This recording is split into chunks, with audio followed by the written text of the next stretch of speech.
ጃንሆይ መቼም የዚህኛ ሀገር ትምህርት እርባና የሌለው ተሆነ የባህር ማዶውን ዕውቀት ያሉትን እንዴት ነው የምናመጣው? እንደ ገራም አነጋገሩ ጥያቄው አለማውቅ ይመስላል። ቆዳው አሳሳች መሆኑን በቅርብ የሚያውቁት ግን ምክንያት ያለው ጥያቄ እንደሚሆን አላጡትም። ምንም ቢሆን ከደጃች ውቤ ቤት ያደገ ሰው ነው። ቴዎድሮስ እንደ መሳቅ አለ። ቀኛዝማች አስማረ መቼስ በወርቅ ተገዝታ በስልቻ ተቋጽራ በከብት ተጭና የምትመጣ እንዳትመስልህ። ዛዲያ እንዴት ነው ጃንሆይ ሲል አሁንም በገራገር አነጋገር ጠየቀ። ታንጉት አድናቆት አይሉት አዘኔታ አንዳች አይነት ስሜት ገረፍ ያደርጋታል። ከሕፃንነቷ ጀምሮ አብራቸው ኑራለች። አሳድገው ለገብርዬ ድረዋታል። ግን ስለሳቸው ያላት ስሜት አልፎ አልፎ ግራ ይገባታል። ሕዝቡን የሚበድል ሕግን የሚጥስ ሹም እንደ ሌላው ሁሉ ይቀጣል። እንዲያውም አይማረኝ አልምረውም፣ በሾምኩት ሰው ላይ ነው ቅጣቴን የባሰም አከብድበት። ቴዎድሮስ ንግግራቸውን ተግ አድርገው እንደገና ከመቀጠላቸው በፊት መኳንንቱን ሁሉ በዓይናቸው ቃኙት። ከዚህም በስተቀር ወደ ሀገራችን እንዲገባ የምናስበው አዲስ ነገር አለ። ይኸውም ሀገራችን እንደ ወትሮዋ ገናና እንድትሆን በማለት ነው። በዚህ ቤተ መንግሥት አሉ ቴዎድሮስ የአዳራሹን ዙሪያ እየቃኙ።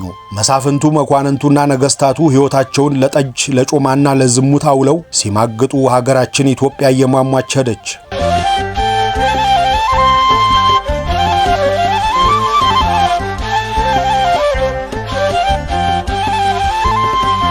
ጤና ይስጥልን ሀብል ተረክቤት የታንጉት ሚስጥር በብርሃኑ ዘሪሁን።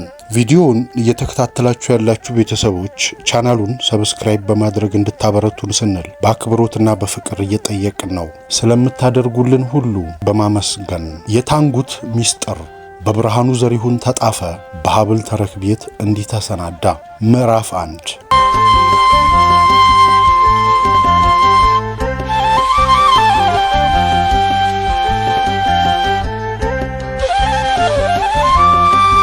ከፋሲል ዘመን መንግስት ጀምሮ የስልጣን ማዕከል ሆና የኖረችው የጎንደር ከተማ ማህበራዊ እንቅስቃሴ ከአዲሱ የቴዎድሮስ ስርዓት አዲስ የጦር አበጋዞች አዲስ ሰራዊት ጋር ለመስማማት አዲስ ቅኝት ሲከረከር ድንገተኛ ከባድ እንግዳ ወይም ሰርገኛ ደርሶበት የቤቱን ዕቃ የሚያተረማምስ ባለቤት መስሏል። የሚተራመሰው ማህበራዊ ግንኙነት በወጉ ሊቀመጥ አልቻለም። ጎንደር ጥንት ከተቆረቆረች ፈጽሞ የተለየ አዲስ ማህበራዊ ዛፍና ፍሬ ለምቶባት ነበር። ከተማ እንደ ማሳ ነው። ማህበራዊ አኗኗር፣ ማህበራዊ አስተሳሰብ የዘራውን ማህበራዊ ህይወት ያበቅላል፣ ያሸታል፣ ያፈራል። ማሳው በወቅቱ ካልታረመ ዝባዝንኬው እስከ ገሰሱ በርክቶ ይገኛል። ማሳው ራሱ በሚገባ ካልተያዘ እንክርዳዱም አረሙም እየበዛ ሄዶ ጠቃሚ ፍሬ የማይሰጥበት ጊዜ ይመጣል። እዳሪ ይሆናል። የጎንደር ከተማ ማህበራዊ ህይወትም 160 ዓመት በሚሆን ጊዜ እየተበላሸና ከመልካም ፍሬ ይልቅ ሙጃ የበዛበት ማሳ እየሆነ ሄዶ ነበር። ፋሲል ጎንደርን ሲቆረቁር ሰራዊቷ ገና መዝናናት ያለመደ፣ ለተግባሩ ያልተሰላቸ፣ ምቾት ገና ያላሳነፈው፣ ትዕዛዝ አቆብቁቦ የሚጠባበቅ ትኩስ አፍለኛ ነበር። ዓላማም ነበረው። በሃይማኖት ምክንያት ተነስቶ የነበረው ሁከትና የእርስ በርስ ጦርነት ጨርሶ እስኪረጋጋ ከስፍራ ስፍራ እየተንቀሳቀሰ አጥፊ ይቀጣል፣ ሰላም ያስከብራል። ከጦር መሪዎቹ ሌላ በስብከት በውግዘት በምርቃት መንፈሳዊ ህይወቱን የሚያንቀሳቅሱና የሚመሩ ከዚያም አልፎ መስቀል ከሰላጢን ይዘው አብረውት የሚሰለፉ አዲሱን የካቶሊክ ሃይማኖት ነበሩ። የነጋሹም የአንጋሹም የዘማቹም የቀዳሹም ማህበራዊ ህይወትና አስተሳሰብ በአንዳች አይነት የዘመቻና የዘማች መንፈስ የተመራበት ወቅት ነበረ። ፋሲል የምድራዊና የሰማያዊ ስልጣን መግለጫ አድርጎ የቆጠራቸውን የቤተ መንግስትና የቤተ ክርስቲያን ህንፃዎች ማሰራት የጀመረው ምናልባት በዚሁ መንፈስ ነበረ። ለሌላ ነገር ቡቃያ ፈር እየቀደዱ መሆኑ ግን በጊዜው አልታየው ይሆናል። ከሚያማምሩት ህንፃዎች አካባቢ መሸታ ቤቶች ብቅ ብቅ አሉ። በቤተ ክርስቲያን አካባቢ ነጋ ለወሬ መሸ ለዘኬ የሚሉ ጠምጣሚዎች ወጣ ወጣሉ። በቤተ መንግስቱ ዙሪያ ሴት ሲያጫውት የሚውል ዋልጌ ወታደር እንደ አረም እየበቀለበት ሄደ። በየመንደሩ ሽቶ ተቀብተው ሰንደል ወይዛዝርት መኳንንት ማስተናገድና ማስደሰት ማጫወት ስራቸው የሆነ ወይዛዝር ተፈጠሩ። በየልፍኙ ከሴት ጋር የሚወዘፉ መኳንንት አቆጠቆጡ። ከፋሲል የተከተሉት ነገስታት የራሳቸው ቤተ መንግስትና ቤተ ክርስቲያን ሲያንጹ ጎንደር በህንጻም በነዋሪ ብዛትም እየለማች እየደመቀች ስትሄድ እንዳረጀ ጣሳ ማህበራዊ አራሙጫዋም በዚያው ልክ እየበረከተና እየሰፋ ሄደ። በዘመነ መሳፍንት ደግሞ አራሙቻው ደህነኛው ማህበራዊ ሰብልን ጨርሶ የዋጠው ከሚመስልበት ደረጃ ደረሰ። ግንቦቹ ሳይቀሩ አርጅተው ነበር። አንዳንዶቹ ግድግዳቸው ፈራርሶ መዝጊያዎቻቸው ወላልቀው የሌሊት ወፍ ማደሪያ ሆነዋል። ብዙ መንደር ጠፍ መስሏል። ሁሉ ታክቶ ሰንፎ የተወው ይመስል ከውጭ በኩል በመልካም ሕይወት እንደ ውጭ መልኩ ያረጀ የበሰበሰ አይነት ነው። መስፍኑ መኮንኑ የባላገር አፍንጫ እየሰነገ የሚጋፈፈውን በመቀለብ ለሌላ ተግባር የማይባክን ጉልበቱን የሚያውልበት ብዙ ዕቁባት በየጉራንጉሩ አስቀመጠ። እንዳሰኘው እንዳደረሰው እምብርቱ እስኪያብጥ መብላት፣ ጢምቢራ እስኪዞር መጠጣት፣ በዚያው መዘሞት ነው። ነፍጠኛውና ጭፍራው ካለቃው የተረፈውን የገበሬ ጎተራና ጎታ እያሟጠጠ እንዳቅሙ 2-3 ውሽማ ይዞ ሲተሻሽ መዋልና ማደር ነው። ለተግባር ለዓላማ የሚቀሰቀሰው መንፈስ አርጅቷል፣ ገርጅፏል። ክፉና በጎ ለይቶ የሚሰነጥቀው ሕሊና ዶልዱሟል። የቀረው ለደስታ፣ ለምቾት፣ ለፍትወት የሚንቀሳቀስ ወደ እንስሳት ስሜት የተቃረበ ሕይወት ነው። ይህም ሕይወት ግን ለመኖር የለመደውን ያለማቋረጥ ለማግኘት ይፈልጋል። በዚህ ረገድ ዕቁባቶችና ውሽሞች ሌላ ሚና ነበራቸው። በየመሳፍንቱ በየመኳንንቱ እልፍኝ ጨለማ የዋጠው ሴራ ሲዶልት ያድራል። በዚህ ሴራ ምክንያት ዛሬ የነገሰው በሳልስ ወህኒ አምባ ይጋዛል ወይም የመጨረሻ እስትንፋሱን ውጦ ይገኛል። ስልጣን እንደ ነፋስ ሳይታወቅ አቅጣጫውን በሚለውጥበት ሹመትና ጉልት ከዋለበት በሚያድርበት ሁናቴ መካከል ታማኝነትና መታመንም ቋሚ ሊሆን አይችልም። ፊት አይቶ ሚዛን ገምቶ ይለዋወጣል። ለዚህም ወይዛዝርቱ ዓይን ጆሮና አፍ ሆነው ይሰራሉ። እንደ ሐረግም መሳሳቢያና መንጠላጠያ ሆነው ያገለግላሉ። ይህንን ሚናቸውን በሜባ ይጠቀሙበታል። ራሳቸውን ባይሾሙ ለሹመት ያሳጫሉ፣ ባይቀጡ ጥርስ ያሰባሉ፣ ባይውጉ ያጣላሉ። አንዳንዶቹ ከሁለት ባላጋራዎች ጋር ሳይቀር ግንኙነትና ወዳጅነት በመፍጠር ከዚህ ወደዚያ ከዚያ ወደዚህ ነገር እያቀባበሉ ጉልበት እያፈታተሹ አንዱ ቢወድቅ ከሌላው ተንጠላጥለው ይቀራሉ። ቆይተው ሌላ መጠባበቂያ ያበጃሉ። ነገራቸው ቢጋለጥ እንደ ብልህ እንደ ብልጥ ይታዩበታል እንጂ አያፍሩበትም። እንደ ጅል እንደ ባላገር የሚታየው የጥንቱን ስነ ምግባር ልጠብቅ ያለው ግትር ነበር። ነጋዴው ሳይቀር በዚህ የማህበራዊ ሕይወት ድቀት ውስጥ ገብቷል። በረሃ አቋርጦ ቆላ ወርዶ ደጋ አውጥቶ በሚነግደው ሸቀጥ ሕሊናው በቅንነት የተመነለትን ትርፍ በምንዝር ከአለቃ መመንተፉ ያስመረረው ጎንደርን ትቶ ሌላ የንግድ ኬላ መምረጥ አለበት። በጎንደር የቀረው ግን በሚዛን ማበል፣ በስፍር መሸፈጥ ያካክሰዋል። በጎንደር ሲኖሩ እንደ የጊዜው ጎንደር መሆን ግድ ሆኖበት ነበር። በዘመነ መሳፍንት ፍጻሜ ላይ የጎንደር ማህበራዊ ኑሮ በስነ ምግባር የላሸቀ፣ በአስተሳሰብ ደረጃ በሥራ እንቅስቃሴው የደኸየ፣ ዓላማ የለሽ ነበር። ቴዎድሮስ የአዲስ ሥርዓት ሰይፍ መዞ በድንገት ሲመጣ ወዲያው ቢደናገጥ አያስገርምም። ከድንገተኛ ድንጋጤው መለስ ሲል ደግሞ የህልውና ነገር ነውና መውጫው መንገዱን መፈለጉ የማይቀር ነበረ። አዲሱ የቴዎድሮስ ሥርዓታዊ ሰይፍ የጎንደርን ሕይወት እንዳስደነገጠው ሁሉ የጎንደር ሕይወት ያስደነግጣቸው የቴዎድሮስ ወገን ሰዎችም ነበሩ። የገብርዬ ሚስት ታንጉት ናት። ታንጉት የኖረችው በሕፃንነቷ በገጠር በኋላም ባሏ በዘመተበት ቴዎድሮስ በሰፈረበት በየጫካው ስትዘዋወር ነው። ቀደም ሲል ያየችው ትልቅ የሕዝብ መኖሪያ ሰፈር የጭልጋና የመተማ መንደሮች ነበሩ። እነሱም በጊዜው አስደንቀዋት ነበር። የደረስጌ ጦርነት እንዳበቃ ገብርዬ ቋራ ድረስ ገስግሶ በመምጣት ጎንደር ይዟት ሲገባ ዓይኗን ማመን አቃታት። ግንቦቹ፣ ሕንፃዎቹ በሰው እጅ የተሰሩ አልመስላት አሉ። ራሷ የለበሰችው ጥበብ ኩታና ቀሚስ የማያሳጣ ቢሆንም ከጎንደር ወይዛዝርት አለባበስ ሆነባት። የካህናቱ ጥምጥም ሳይቀር ሌላ ነው። የባለሙያን ልቅ ክርክሞሽ ያስንቃል። ድንገት ከሰው መንደር ገብቶ እንደተደናገረ የዱር አውሬ አንዳች አይነት ፍርሃት ቢጤ ተሰማት። አንቱዬ እኛ ማናቸው አቡኖ ስትል ገብርዬን ጠየቀችው። በጃኗቸው ላይ ካባ ደርበው ዝማሜ እንደሚወርዱ መቋሚያቸውን እያወዛወዙ ባጠገባቸው ያለፉትን ካህን ባይኗ እየተመለከተች ከኋላቸው 2 ደቀ መዛሙርት ይከተሏቸዋል። አንድ ቄስ ናቸው። ገብርዬ በማቃለል ፈገግታ መለሰላት። አታውቋቸው? የጎንደርን ቄስ ሁላ የታውቀዋለሁ ብለሽ? ኧረ እኚህ ትልቅ ናቸው አለች ላለመረታት። ግድ የለሽም እየቆየሽ ታይዋለሽ። ኧረ አንቱዬ ብላ ሳትጨርስ ተወችው።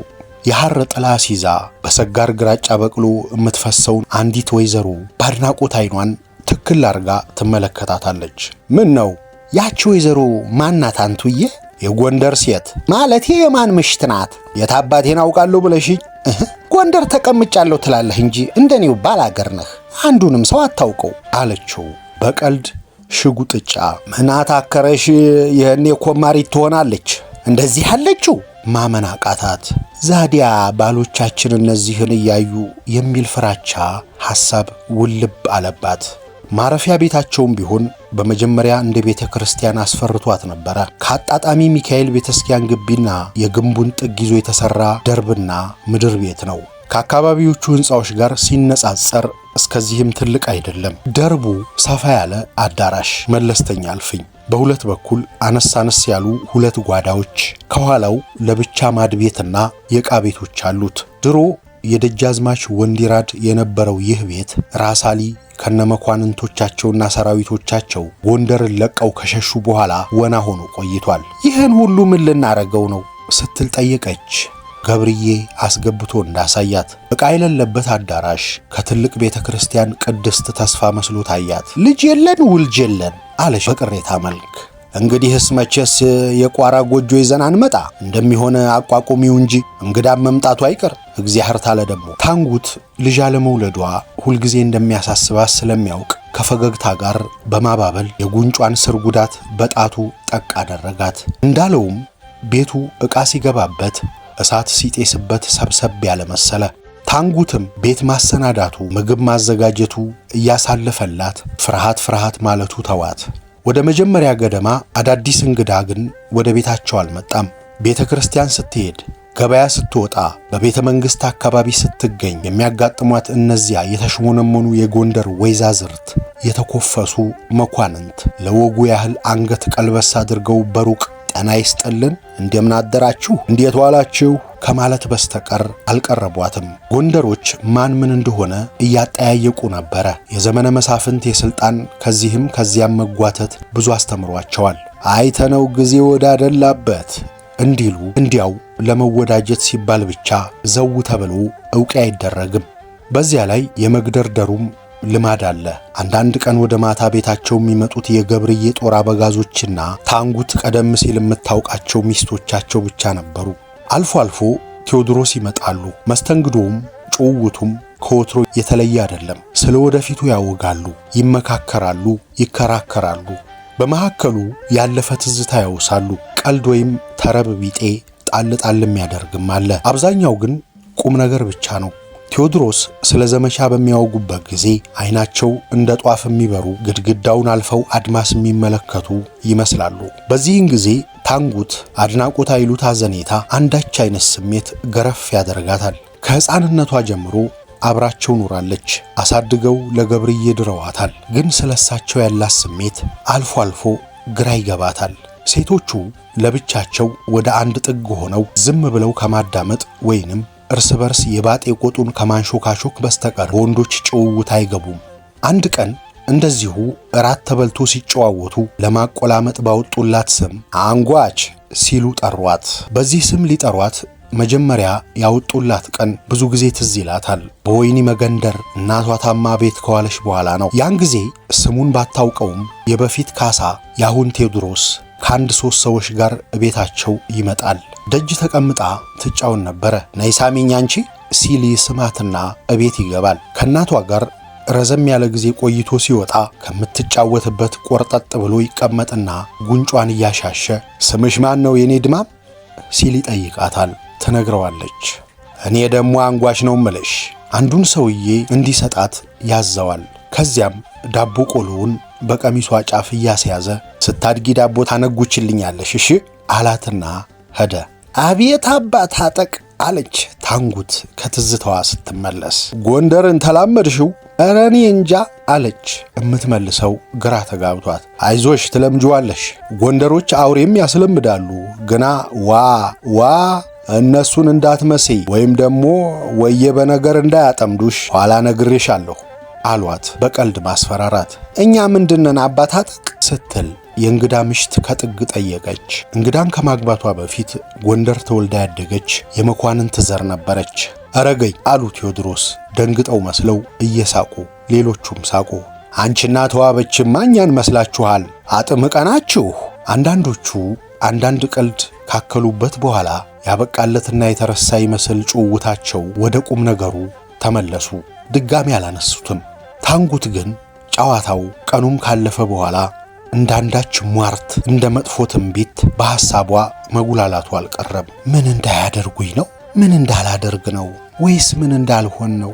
የዕለት ሥራዋን ስታከናውን ጥያቄዋን ለራሷ በሐሳቧ ጠይቃ መልሱን ታሰላስላለች። አይመጣላትም። ግን የጎንደር ወይዛዝርት መኳንንትና ካህን በድንገት ሲያጋጥሟት አንዳች አይነት ስሜት ያድርባታል። ጥላቻም አትለውም፣ ፍቅርም አትለውም። እየቀፈፋት መጠጋት እየፈራችው ገልጦ የማወቅ አይነት ፍላጎት ነው። ስታብላላው እያደርም እየረሳች ስታስታውሰው ሰነባበተች። በቤት ሥራዋ በማተኮር ጨርሳ ልትሠራውም ትሞክራለች። እንደዚያ ሰሞን ፈትላ፣ እንደዛ ሰሞን ስንት አይነት ስፌት ወጥና አታውቅም። በዚያ የጎንደር ወይዛዝርት መሃል የገብርዬ ጠባይ ለሷም ያለው ስሜት ይበልጥ ያማረ እንጂ የተለወጠ ሆኖ አልተሰማትም። መዋል ማደር መቼም መልካም ነውና ቀናት ሲያልፉ ጊዜዋን በሆነውም ባልሆነውም ሥራ ስታሳልፍ ሐሳቧ ደብዘዝ ማለት ሲጀምር መላ ጎንደርን በወሬ ያተራመሰው የሹምሽር ነገር መጣ። ቴዎድሮስ ብዙ ጊዜ በውጭ ችሎት ሳይቀመጥ ከውስጥ ብቻውን፣ አንዳንድ ጊዜም ከቤት እየዋለ መሰንበቻቸውን ታንጉት ቤተ መንግሥት ስትሄድ ብታውቀውም በከተማው የሚነፍሰውን ወሬ የምታመጣላት ከአካባቢው የሙያ መሰሎቿ ጋር በቀላሉ የተላመደችው ገረዷ በለጡ ናት። ወጣ ብላ በገባች ቁጥር እንደ አፋራም ሕፃን መዳፏን እያፋተገችና ዓይኗን እያቅለሰለሰች የሰበሰበችውን ወሬ ትነግራታለች። ከጎጃም አባይ ባሻገር ድረስ ድፍን በጌ ምድርን ይዞ ከወሎ እስከ አማራ ሳይንትና ዋድላ ድላንታ እስከ ቦረና አጠቃቅሶ በትግሬ የደጃች ውቤ ግዞት የነበረውን ሁሉ ይዞ በምዕራብ ቆላ ያለውን የጭቆ የቋራ የአዳኝ አገር ማዶ እስከ ገዳሪፍና እስከ ስናር ያለውን ሁሉ አጠቃሎ የሚገዛ ገዢ ነኝ የሚል ግዛት ለማግኘት የሚመኝ መኳንንትና ጭፍራ ያለው የጎበዝ አለቃ ሁሉ ጎንደር ከተማ እየገባ ተከማችቷል። በቀድሞው ለየብቻው የነበረ የሶስት መስፍን አገር ገብሮ ከትቶ በአንድ ጊዜ ሲገባ አዲስ ነገር ከመሆኑ ሌላ አመጣጡም አዲስ ነገር ሆኖበታል። ድሮ የሰሜኑ ደጃች ውቤ ለመታረቅም ለመስማማትም ጎንደር ሲገቡ ነጋሪታቸውን እያስጎሸሙ ነበረ። እነ ደጃች ማሩ፣ እነ ደጃች ክንፈ፣ እነ ደጃች ተድላጓሉ እንደዚሁ እስከ ፋሲል ግቢ አጠገብ ነጋሪት ያስመቱ ነበረ። አሁን ግን መኳንንቱ ነጋሪት ማስመታት ቀርቶ አብዛኛው ሰራዊቱን በአንገረብና በቀሃ ወንዝ መስክ በድንኳን ሁላ እንደ ሌጣ ከብት ነዳው ይባላል። እንደ ነገ ስብሰባ ተጠርቶ የሹምሽሩ ሹክሹክታ ሲዛመት አደረ። ሰምተሃል? እገሌ የራስ ወርቅ ሊያስር ነው ይላል አንዱ። ኧረ ደጃዝማች እገሌ ከርብ እስከ መተማ ሊሾም ነው ተባለ ይላል ሌላው። አትለኝም? ኧረ ቤት ወንድነቱ ሲል አድማጩ ይገረማል። ደጃዝማች እከሌ ወህኒ አምባ ተላኩ አሉ ሲል አንዱ መርዶ ያሰማል። አያበሳ ይላል ሌላው በጭንቀት። እያንዳንዱ የወደደውን ይሾማል፣ የጠላውን ይሽራል፣ ያግዛል በምኞቱ። አንድ ቀን ሲቀር ታንጉት ስለ ሹመቱ ገብርዬን ጠየቀችው። ምን አስጨነቀሽ አላት በማቃለል። አይ እንዲያው ወሬው ገርሞ ነው እንጂ ከተማው ሁላ ሌላ ነገር የለውም አሉ። ለመሆኑ አንተ ምን ትሾማለህ? ወቸው ጉድ! ደሞ እኔው ራሴው ነኝ የምመርጠው፣ ለሁሉስ ነገ ትደርሽበት የለ አለና ጉንጯን ቆንጠጥ አደረጋት። በበነጋው ጧት ገብርዬ ከሐር እጀ ጠባብና ሱሪው ላይ የአንበሳ ለምዱን ደርቦ አንፋሮውን ደፍቶ በግራ ጎኑ ጎራዴውን በቀኝ ጎኑ ሽጉጡን ታጥቆ ታንጉትን በሐር ጥልፍ ቀሚስና ኩታዋ ላይ ጎንደር መጥታ ከሰነበተች በኋላ አረ ጎንደሮች የቋራ ቡቱቷን ብለው እንዳይሰድቡሽ ብለው ቴዎድሮስ የሰጧትን ሐር ካባ ወደ ቤተ መንግሥት ተጉዛና ሲገቡ እሱ ወደ መሰሎቹ እሷም ወደ መሰሎቿ ተለያዩ። መኳንንቱ ከሰራዊቱ ከሰፈሩበት ወይም ካረፉበት እየመጡ ወደ ዋናው የፋሲል ግንብ አዳራሽ ገቡ።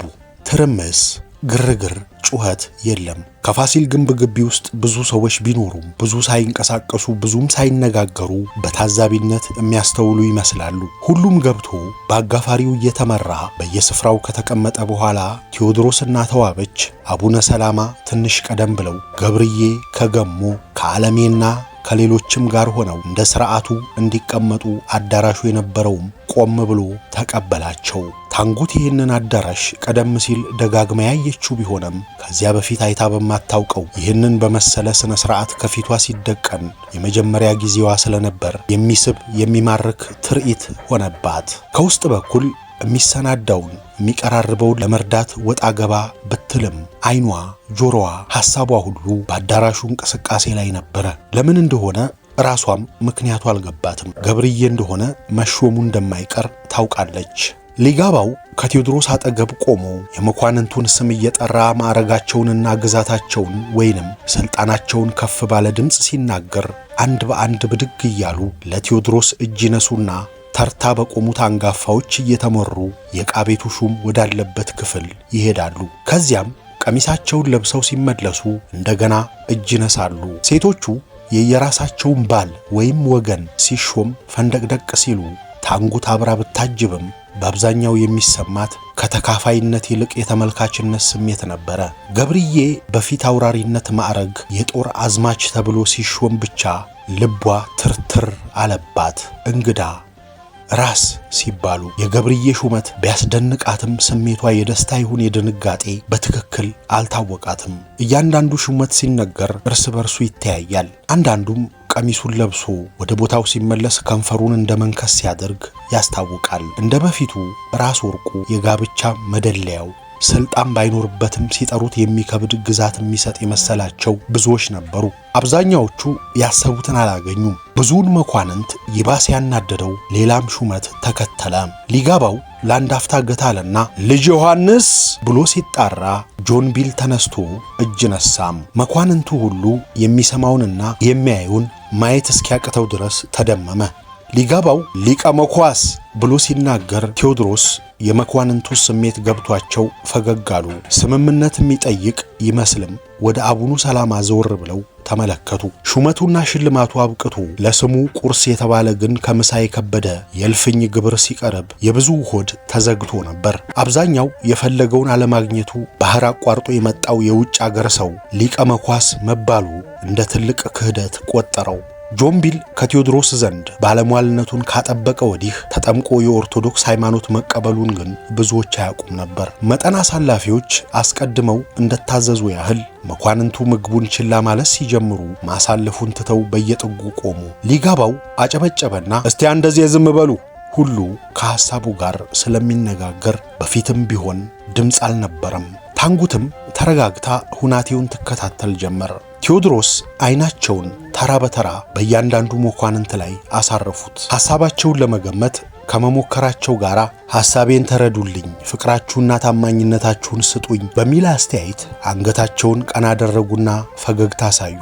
ምናልባት ራሳቸው አይታወቃቸውም እንጂ ከፊታቸው ቀድመው ሞትን የሚጋፈጡ ተከታዮች ካፈራላቸውም የተፈጥሮ ወይም የመሪነት ችሎታ ጋር ስስና ዘርጋ ያሉትን ከንፈሮቻቸውን ሲገልጡ ብቅ የሚለው ፈገግታቸውና ጎድጎድ ብለው እንደ ብሁር አይን የሚቁለጨለጩት አይኖቻቸው አስተያየት አንዳች የመሳብ ኃይል ነበራቸው። ተመልካች በፍቅርና በትህትና እውነተኝነትና ቆራጥነት አዋህደው የሚገልጹ መስሎ ይሰማዋል። አብረዋቸው ከተነሱት ባለሟሎቻቸው በቀር ሹመት በዘር በቀሚስ ለስም የጠበቁት አብዛኛዎቹ መኳንንት የህሊናቸው ትዝብት አገጫቸውን ወደታች እንደጎተተው ያህል አንገታቸውን አቀረቀሩ።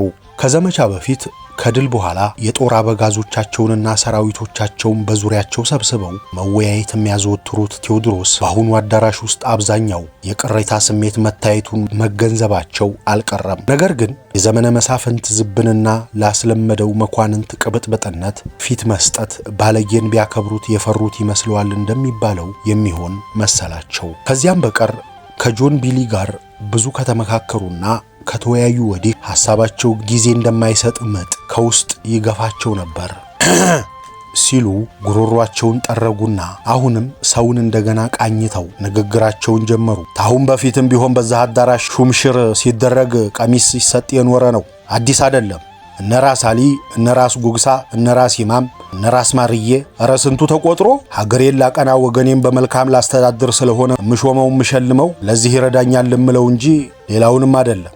በመከፋት አቀርቅሮ የነበረው መኳንንት በማድነቅ ሳይሆን ጉድና መዓት እንደሰማ ያህል ቀና ብሎ እየተመለከተ ያዳምጣቸው ጀመረ። እናንተም ቢሆን ታሁን በፊት ተሹማችሁ የነበረ አላችሁ፣ ታሁን በፊት አገር ተሹማችሁ የማታውቁም አላችሁ። ዛዲያ የዛሬው ሹመት እንደ ድሮው ልትቀማጠሉበት ሳይሆን ሕዝቡን እንድታስተዳድሩበት ዳኝነቱን በሚገባ እንድትፈርዱ ነው። ወንበዴና ወስላታን አጥፍታችሁ ሀገሩ ሰላም እንዲሆን ታረጋላችሁ። የምትቀበሉት ግብርም የተወሰነ ይሆናል። ብዙዎቹ የባሰ በመገረም እርስ በርሳቸው ሲተያዩ አማርኛ በመጠኑ የሚያውቀው ሊቀ መኳስ ዮሐንስና አቶ ሳሙኤል ከኋላው ሆኖ የሚያስተረጉሙለት ቆንጽል ፕላውዲዮን በአድናቆት ራሳቸውን ያወዛውዛሉ። ለዚህ ሁሉ በቅርብ እየተመካከርን የምናወጣው ሕግ አለ። ሕዝቡን የሚበድል ሕግን የሚጥስ ሹም እንደሌላው ሁሉ ይቀጣል። እንዲያውም አይማረኝ አልምረውም፣ በሾምኩት ሰው ላይ ነው ቅጣቴን የባሰም አከብድበት። ቴዎድሮስ ንግግራቸውን ተግ አድርገው እንደገና ከመቀጠላቸው በፊት መኳንንቱን ሁሉ በዓይናቸው ቃኙት። ከዚህም በስተቀር ወደ ሀገራችን እንዲገባ የምናስበው አዲስ ነገር አለ። ይኸውም ሀገራችን እንደ ወትሮዋ ገናና እንድትሆን በማለት ነው። በዚህ ቤተ መንግሥት አሉ ቴዎድሮስ የአዳራሹን ዙሪያ እየቃኙ። መሳፍንቱ መኳንንቱና ነገሥታቱ ሕይወታቸውን ለጠጅ ለጮማና ለዝሙት አውለው ሲማግጡ ሀገራችን ኢትዮጵያ እየሟሟች ሄደች። ቴዎድሮስ አገጫቸውን እንደማሸት አደረጉ። አገራችንንም እንደ ድሮው ከድሮዋም የበለጠች ገናና ለማድረግ ምን እንደሚበጀን ቆንጽል ፕላውዲዮንና ሊቀ መኳስ ዮሐንስ በሐሳብም በምክርም ይረዱናል። የሚረዱን ወዳጆቻችን ያፈሩልናል። ሊቀ መኳስ አሉ ወደ ጆምቢል ዞር ብለው፣ እስቲ ለኔ ብዙ ጊዜ ያጫወተኝን ተዚህ ላሉት ሁሉ ንገርልኝ። ሊቀ መኳስ ዮሐንስ ተነስቶ ቆሞ አዲስ ከደረበው ቀሚስ በታች ድግድጉን እያስተካከለ ቴዎድሮስና ሌላውን ሁሉ እጅ ነሳ።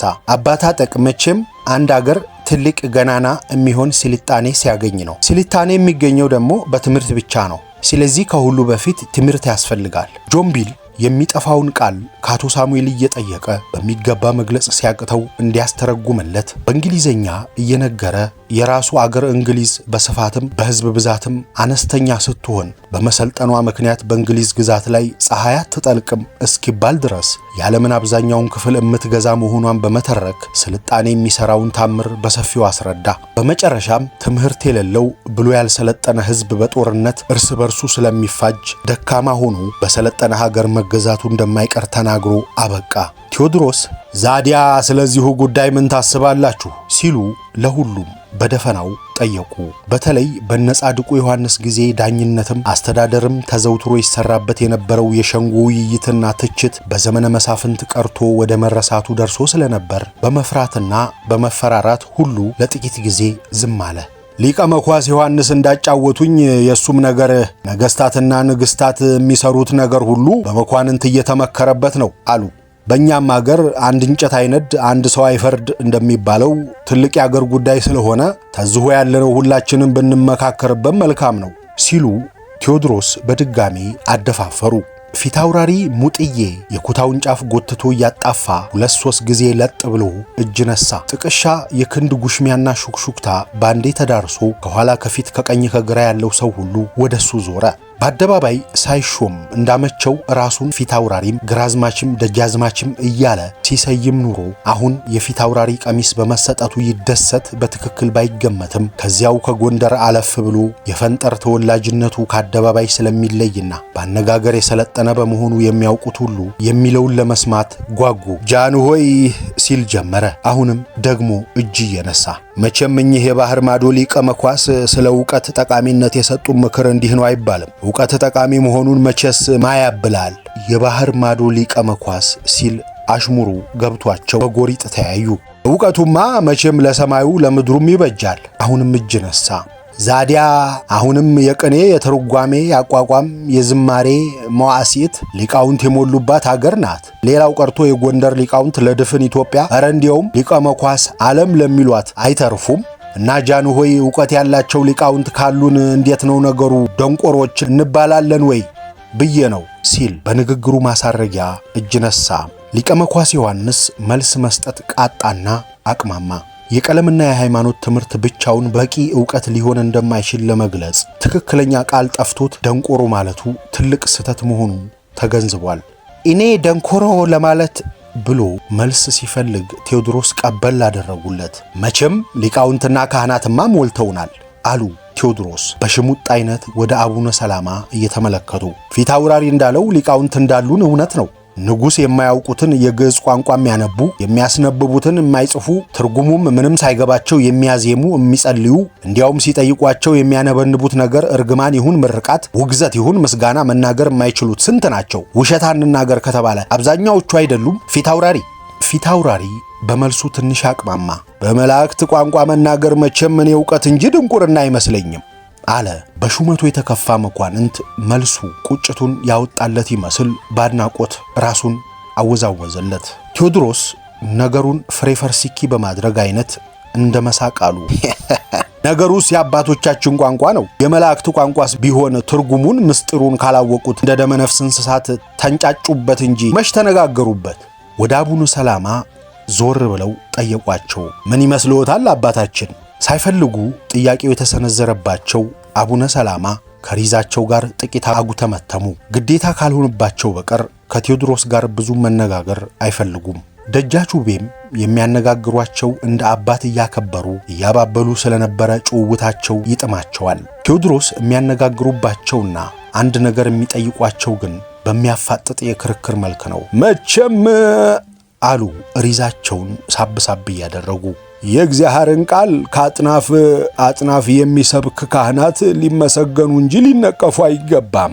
ቴዎድሮስ ድንገት ከግራሜ ፈንቅሎ የመጣ ሳቃቸውን ለማመቅ ይመስል አፋቸውን በግራ እጃቸው ከደን አደረጉ። እሱንማ መቻጣ ነው አባታችን። ነገር ግናስ እየጠመጠመ ቄስ ካህን ነኝ ባይ ቆብ እየደፋ መነኩሴ ነኝ ባይ ሁሉ በዚህም ልቆርቆ ካገር ማዶ ባህር ተሻግሮ በሃይማኖት መሪነት የሚመጣው ሁላ። ቴዎድሮስ ሆነ ብለው ከዚህ ላይ ንግግራቸውን ረገጥ አደረጉት። የዓለሙን ነገር ሁሉ ትቶ የእግዚአብሔርን የክርስቶስን ቃል ለማዳረስ የዘመተ ነው ብለው ያምናሉ ሲሉ ከእስክንድሪያ ከመነሳታቸው በፊት ብዙ ሺህ የተከፈላቸው ከመጡም በኋላ በኢትዮጵያ ቤተክርስቲያን የበላይነታቸው የሚሰበስቡትን ስፍር ቁጥር የሌለው ሀብት ወደ ሀገራቸው የሚያግዙ መሆናቸውን በሚጠይቅ አስተያየት ተመለከቷቸው። አቡነ ሰላማ የቴዎድሮስን መቅን ዘይቤ በትክክል ባይረዱትም በነገር የተነኩ ወይም የተደፈሩ መሆናቸው ከሰው አስተያየት ስለተሰማቸው ያወላወለ ያቀይ ፊታቸው የባሰውን የተሰረበ ጉበት መሰለ። ግን መልስ አልሰጡም። ነገሩ የገባው በማዘን ከንፈሩን ሲመጥላቸው፣ ሌላውም ለቅጽበት የራሱን ቅሬታ ረስቶ በውርደታቸው እንደ መሳቅ ሲቃጣው ጸጥ ብሎ የቆየው አዳራሽ ሁካታ አስተጋባበት። ቴዎድሮስ ሁኔታውን በፈገግታ ለጥቂት ጊዜ ከተመለከቱ በኋላ አይናቸውን ወደ ሊጋባው መለስ ሲያደርጉ እሽታ ሲላጨበጨበ ወዲያው አዳራሹ ጸጥ አለ። የጻድቁን የሃጡን ጉዳይ አሁን ለሱ ፍርድ ትተን እንለፈውና እስቲ ሊቀ መኳስ ስለ ትምህርትና ስለ ዕውቀት እስታሁን በእኛ ነገር ስለሌለው እንመካከርበት ሲሉ ቴዎድሮስ ቀኝ እጃቸውን እንደ መዘርጋት አደረጉ። አሁንም ብዙ መኳንንት በማመንታት እርስ በርሱ ሲተያይ ግዙፍ ቁመናው ቂላቂል የሚያስመስለው ቀኝ አዝማች አስማረ ብድግ ብሎ እጅ ነሳ።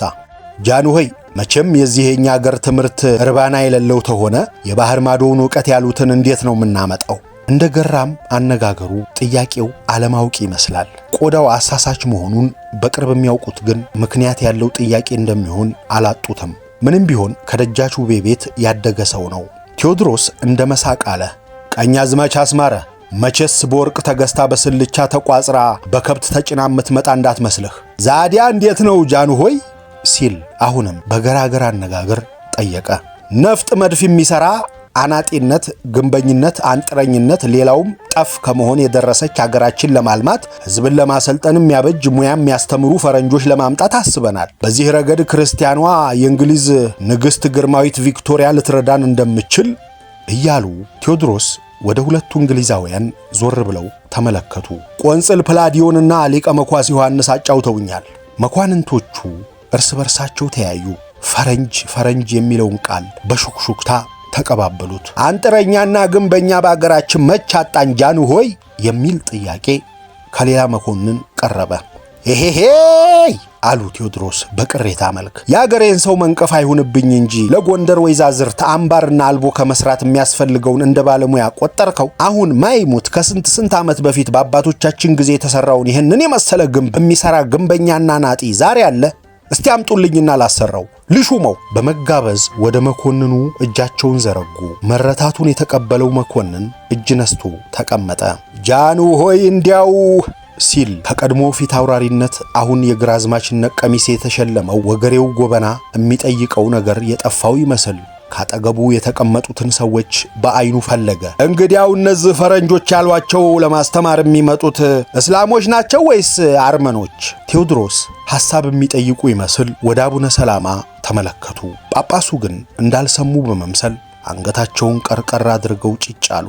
አብዛኛዎቹ መኳንንት ነገሩ ገባቸው። ቴዎድሮስም አሰቡበት። በአቡነ ሰላማና በካቶሊኩ በአባ ያዕቆብ እንዲሁም በእነሱ በፕሮቴስታንት በሚባሉት ሚስዮናውያን መካከል ያለው ጥላቻን አሳምረው ያውቁታል። ከዚህ ሁሉ በላይ ግን እንደ ራሳቸው ስሜት የሚያሳስበው አደጋ ሌላ ነው። ኢትዮጵያ የሚያስፈልጋት ጉዳይም ከነዚህ ጠብ ሁሉ በላይ ነው። ግን እዚያ ከፊታቸው የተሰበሰበው መኳንንት ይህንን ነገር አሳምሮ አይረዳውም።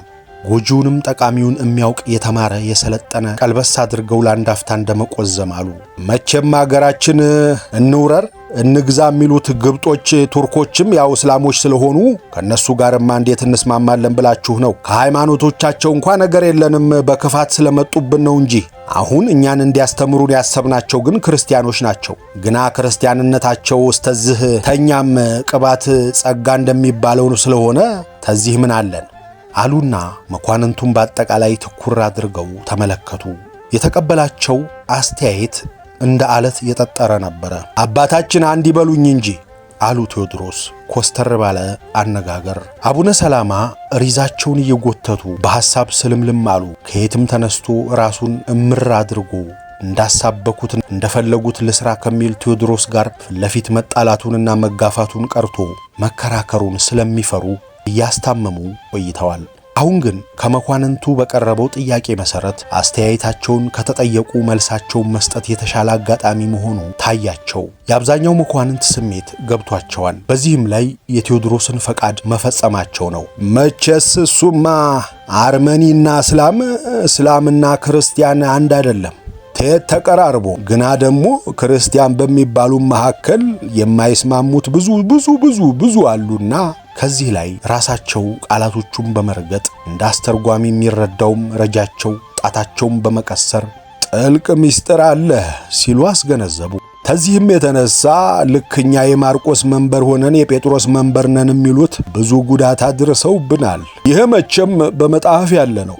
በጥንቱ የማርቆስ መንበር ትምህርት መናፍቅ ተብለው የተወገዙት ካቶሊኮችና ፕሮቴስታንቶች ሲሆኑ እስበሳቸው እንደዚሁ እየተፋጁ ነው። ዛዲያ በስመ ክርስቲያን ሃይማኖት መቸስ ሲሉ ትረካቸውን አቋረጡና ጸሎት የሚያደርሱ ይመስል ወደ አዳራሹ ጣሪያ አንጋጠጡ። አሁንም መለስ ብለው ሪዛቸውን ጎተቱ።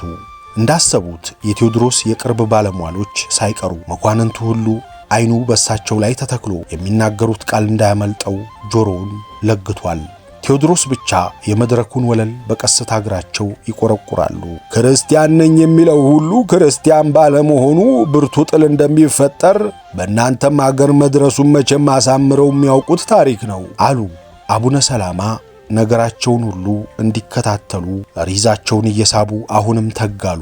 በአጤ ሱስንዮስ ዘመን እዚያ በመንበረ ማርቆስ ላይ የተነሱት እምነት ተከታዮች መጥተው እንደዚያ በማድረጋቸው ያ ሁሉ እልቂት ደረሰ፣ ያ ሁሉ ሰው አለቀ። ያው እንደሚያውቁት ልጃቸው ፋሲል ነግሶ ሃይማኖት እንደ አባቶቻችን የመንበር ማርቆስ ሲል ያ ሁሉ በረደ፣ ሰላም ወረደ።